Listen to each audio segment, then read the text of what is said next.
Bismillahirrahmanirrahim. Assalamu alaikum. Second year bio students. I hope all of you are doing great by the grace of Allah.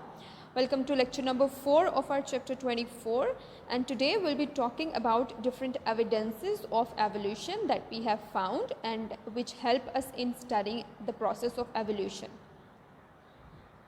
Evidences की अगर हम बात करें जो हमें एवोल्यूशन के लिए रिक्वायर्ड होते हैं या एवोल्यूशन के डिफरेंट पर्सपेक्टिव्स को स्टडी करने के लिए एविडेंसेस हमें रिक्वायर्ड होते हैं. We can obtain this evidences from different branches of biology और different fields of biology.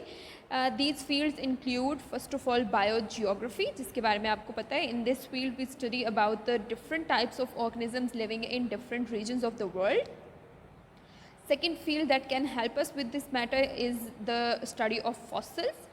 Then we have study of anatomy or the internal structures of different organisms. By comparing the internal structures of different species and different organisms, it can help us as an evidence of evolutionary studies.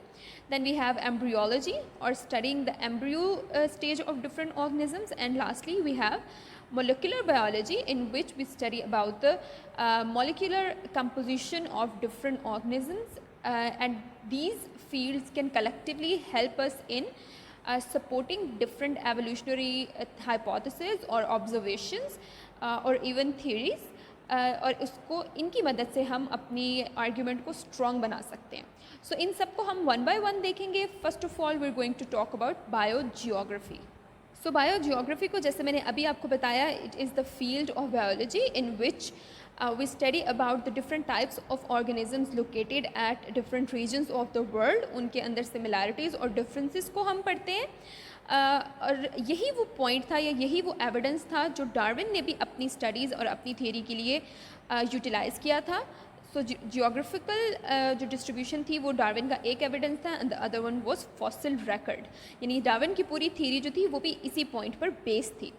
So biogeography के according अगर हम Darwin ही की बात को ले लें तो he suggested that different species that we see in the present time are actually evolve from similar ancestors. यानी वो सिमिलर इंसेस्टर से अराइज हुई हैं, लेकिन उनके अंदर जो चेंजेस आ गए थे that was because of the reason कि वो मे बी एक जगह से दूसरी जगह माइग्रेट करके चली गई उनके अंदर से कुछ ऑर्गेनिजम्स, और फिर जियोग्राफी के चेंज होने की वजह से उनकी बॉडीज़ में इस तरह के चेंज आ गए, इस तरह की अडेप्टेशंस आ गई कि हमने उनको डिफरेंट स्पीशीज़ के तौर पर कैटेगराइज कर दिया. सो एंसेस्टर्स उनके सेम है क्योंकि जियोग्राफी उनकी सेम थी एंसेस्टर्स की, पर जैसे जियोग्राफी में चेंज आया तो हमारे पास डिवीजन्स होकर अडेप्टेशंस नज़र आनी शुरू हो गई और हमने डिफरेंट ऑर्गेनिजम्स को, न्यू स्पीशीज़ को अराइज होते हुए देखा. जैसे डार्विन ने इसी पॉइंट को स्टैंड करने के लिए एग्जांपल दी थी फिंचेस की. एक और एग्जांपल देखी जाए तो वो हैं आर्माडिलोस. ये कुछ ऐसे मैमल्स हैं जिनकी बॉडी के ऊपर एक आर्मर की तरह का एक शेल टाइप होता है उनकी बॉडी के ऊपर, और ये भी इनके अंदर भी सिमिलर पैटर्न देखने में मिलता है, बिल्कुल उस तरह जिस तरह डार्विन ने फिंचेस के बारे में हम लोगों को बताया था कि इनके जो डिफरेंट स्पीशीज़ थी वो इस वजह से कैटेगराइज हुई थी डिफरेंटली क्योंकि वो एक दूसरे से मिलते तो थे, लेकिन क्योंकि उनकी ज्योग्राफी चेंज हुई तो उनके अंदर सर्टन कैरेक्टर्स ऐसे चेंज हो गए कि जिसकी वजह से हमने उनको डिफरेंट कैटेगरीज में डिवाइड कर दिया. So this is how biogeography can help us as an evidence for evolution. Next up we have fossil record. Fossils को अगर हम डिफ़ाइन करें इन जनरल टर्म्स तो हम कहते हैं कि ये एनिमल्स के रिमेन्स होते हैं जो हमें अर्थ के अंदर से मिलते हैं. यानी after the death of an animal जब उसकी बॉडी डिकम्पोज जाती है तो जो उसके रेमनेंट्स ऐसे कुछ होते हैं जैसे बोन्स वगैरह होती हैं जो कि डिकम्पोज नहीं होती, instead they get buried in soil या रॉक्स के अंदर वो बेरिड हो जाते हैं. और फिर उनको स्टडी करने से हमें ये पता चल सकता है कि एक तो फॉसिल पुराना कितना है और ये किस तरह की स्पीशी का है, और उसके डिफरेंट कैरेक्टर्स के बारे में भी हमें पता चल सकता है. सो फॉसिल रिकॉर्ड एक ऐसा विजुअल रिकॉर्ड है जो कि हमारे लिए सबसे ज़्यादा कन्विंसिंग हो सकता है. यानी कि हमें विजुअली नज़र आता है डिफरेंट पैटर्न्स और different body types of different animals. जैसे कि अगर हम बात करें evidence from biochemistry, molecular biology and cell biology, इन सारों के अकॉर्डिंग, इन सारी फील्ड्स की स्टडीज़ के अकॉर्डिंग हम लोग इस चीज़ के ऊपर अग्रीड हैं कि जितनी भी लाइफ फॉर्म थी उसके उनके जो एंसेस्टर्स थे या जो ओरिजिनेशन उनकी हुई थी दैट वाज फ्रॉम प्रोकैरियोट्स. इन सारी फील्ड्स के अकॉर्डिंग हम इस बात पे अग्री करते हैं कि प्रोकैरियोट्स वो सिंपलेस्ट ऑर्गेनिजम्स थे जिनकी आगे एवोल्यूशन की वजह से हमें प्रेजेंट लाइफ फॉर्म नज़र आती है। और इसी पूरे के पूरी इस स्टेटमेंट को स्टैंड करने के लिए या इस स्टेटमेंट को प्रूव करने के लिए हम फॉसिल्स की मदद लेते हैं। वी स्टडी द फॉसिल्स और डिफरेंट ऑर्गेनिजम्स, जैसे कि fossil record of different bacteria show us that these were the organisms, or these were the simple life forms that were present way before the present life forms। यानी eukaryotic life से बहुत पहले हमें जिन organisms के fossils मिलते हैं, जिनका fossil record मिलता है, उससे हम ये इस चीज़ पर अग्री कर सकते हैं कि ये सारे प्रोकैरियोट्स जो थे ये अर्लीस्ट लाइफ फॉर्म थे प्रेजेंट लाइफ फॉर्म की एंसेस्टर्स के तौर पर। एक और काम जो हमें फॉसिल से मिलता है, सो फर्स्ट ऑफ ऑल तो हो गया विजुअल रिकॉर्ड हमें मिल गया। उस तरह से सेकंड जो एक फॉसिल रिकॉर्ड की हमारे लिए हेल्प आती है वो है क्रोनोलॉजिकल अपीयरेंस। यानी कि सेकेंडली फॉसिल रिकॉर्ड हमें कौन सी टाइप की इंफॉर्मेशन देते हैं, वो ये है कि डिफरेंट ऑर्गेनिजम्स के फॉसिल्स हमें जिस टाइम पीरियड पर हिस्ट्री में मिलते गए हैं उसके अकॉर्डिंग हमें ये पता चल सकता है कि कौन सी लाइफ फॉर्म पहले आई थी और उसके बाद कौन से चेंजेस आने के बाद वो नेक्स्ट लाइफ फॉर्म में चेंज हो गई, फिर उसके अंदर चेंजेस आने के बाद वो नेक्स्ट में, और फिर करते करते हमारे पास प्रेजेंट या मोस्ट एडवांस्ड लाइफ फॉर्म आ जाती है। जैसे फॉर एग्जांपल प्रेजेंट टाइम पर हम डिफरेंट बर्ड्स, मैमल्स और इस तरह के एडवांस जो स्पीशीज़ को देखते हैं, एक्चुअली वो कहाँ से हमें इवॉल्व होती हुई नज़र आती हैं, रेप्टाइल से, क्योंकि हमें रेप्टाइल्स के कुछ ऐसे फॉसिल्स मिले हैं जो ये पॉइंट हमारा स्टैंड करते हैं या प्रूव करते हैं। रेप्टाइल्स के बारे में स्टडी किया जाए तो उनकी सिमिलैरिटीज़ हमें एम्फीबियंस से मिलती हैं। एम्फीबियंस को स्टडी किया जाए तो उनकी सिमिलैरिटीज़ हमें फॉसिल फिशेस या अर्लीस्ट फिशेस से मिलती हैं। सो हम ये कह सकते हैं कि यहाँ पे हमारे पास सीक्वेंस क्या बन गया, ओल्डेस्ट जो हमारे पास ऑर्गेनिजम्स थे, कॉम्प्लेक्स ऑर्गेनिजम्स, उसमें फ़िश आ जाती हैं, उसके बाद हमारे पास एम्फीबियंस आते हैं, एम्फीबियंस के बाद रेप्टाइल्स आए, and then birds and mammals वगैरह। सो ये हमारे पास एक क्रोनोलॉजिकल एक स्कीम बन गई, या हमारे पास टाइम पीरियड एक आ गया कि बिगिनिंग कहाँ से हुई थी और एंडिंग कहाँ पर हुई है, या प्रेजेंट टाइम कहाँ पर हमारे आ रहा है।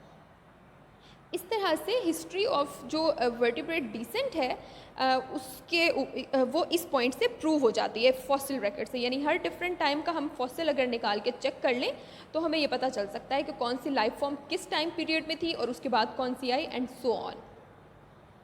आगे आपको फॉसिल्स की डेफिनेशन भी बताई जा रही है। दीज आर द रिमेन्स और traces of animals that lived in ancient geological times, यानी उन टाइम्स पर जिस टाइम पर कोई भी ऐसी स्टडीज़ या ऐसे कोई रिकॉर्ड्स नहीं थे जो ऐसे एनिमल्स के बारे में इंफॉर्मेशन हमें देते। सो इंस्टेड हमें उनके जो रिमेन्स हैं उनके ज़रिए से उनके बारे में इंफॉर्मेशन मिलती है।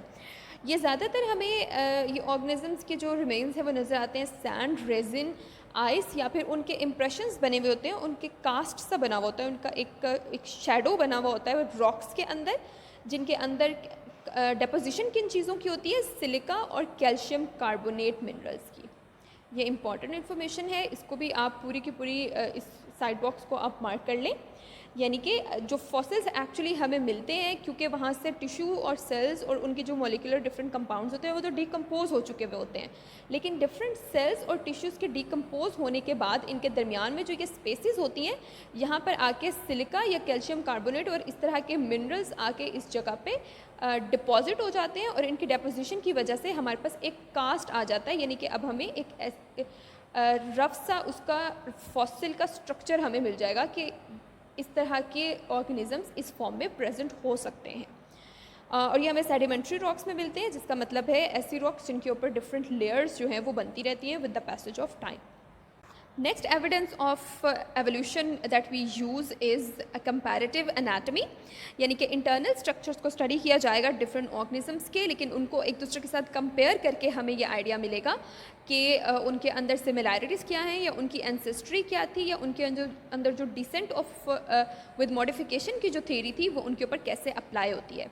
इसकी अगर हम एक एग्जांपल देखें तो उसमें हम देखते हैं कि ह्यूमंस, कैट्स, वेल्स और बैट्स, इन सब के अंदर जो 4 लिम्स हैं उन सब के जो स्ट्रक्चर है, स्केलेटल कंपोजिशन या कंस्टिट्यूशन, यानी बोन्स के जो कंपोजिशन है वो इन सब में सेम है, यानी इनके 4 लिम्स में वो सेम है। बट हम अच्छे से जानते हैं कि इन सब के अंदर 4 लिम्स के जो फंक्शंस हैं वो कम्प्लीटली एक दूसरे से डिफरेंट है। जैसे ह्यूमंस के केस में हम अपने आर्म्स को सिंपल डिफरेंट फंक्शंस को कैरी आउट जैसे मूवमेंट के लिए यूज़ करते हैं, डिफरेंट चीज़ों को कैरी करने के लिए यूज़ करते हैं, जबकि वेल्स में इन आर्म्स को स्विमिंग के लिए यूज़ किया जाता है। सो ये जो स्ट्रक्चर सिमिलर है लेकिन फंक्शन डिफरेंट है, इससे हमें ये पता चल गया कि ये सारे जो ग्रुप ऑफ ऑर्गेनिजम्स हैं ये एक दूसरे के साथ मिलते जुलते हैं, which means at some point in history इनके जो एंसेस्टर्स थे वो सेम थे या सिमिलर थे या एक ही एंसेस्टर से ये अराइज हुए हैं।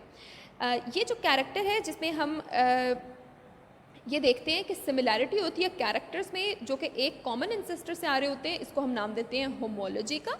दिस कॉन्सेप्ट और this phenomenon is called homology. और ऐसे स्ट्रक्चर्स जिनको हम इस कैटेगरी में डालते हैं, यानी वो वाले स्ट्रक्चर जो सिमिलर हैं और सिमिलर एंसेस्टर से अराइज हुए हैं, उनको हम नाम देते हैं होमोलोगस स्ट्रक्चर्स का। तो ये होमोलोगस स्ट्रक्चर्स वो चीज़ें हैं या वो पार्ट्स ऑफ बॉडीज़ हैं जिनकी मदद से हमें डिफरेंट ऑर्गेनिजम्स की एवोल्यूशनरी रिलेशनशिप के बारे में पता चल जाता है अच्छे से। इसकी एक और एग्जांपल जो आपको बताई जा रही है वो है फ्लावर्स के अंदर डिफरेंट फ्लावरिंग प्लांट्स जो हैं उनके डिफरेंट फ्लावर पार्ट्स जो हैं वो होमोलोगस हैं। तो हमें ये तो पता है कि फ्लावर पार्ट्स में हमारे पास कौन कौन सी चीज़ें आती हैं, sepals, petals, stamens and carpals. ये चारों एक्चुअली अराइज कहाँ से होते हैं, लीव्स से। सो इनका एंसेस्टर जो कॉमन है या होमोलोगस स्ट्रक्चर कौन सा है, leaves.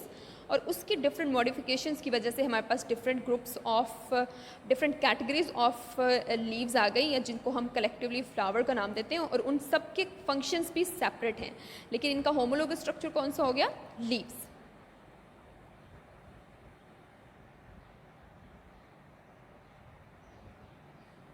Right here you can see the proper definition of homologous organs और बॉडी पार्ट्स। ये वो पार्ट्स हैं which are functionally different but are structurally alike, यानी कि इनका स्ट्रक्चर सेम है, सिमिलर स्ट्रक्चर से अराइज हो रही हैं different types on the basis of function, structure same and function different.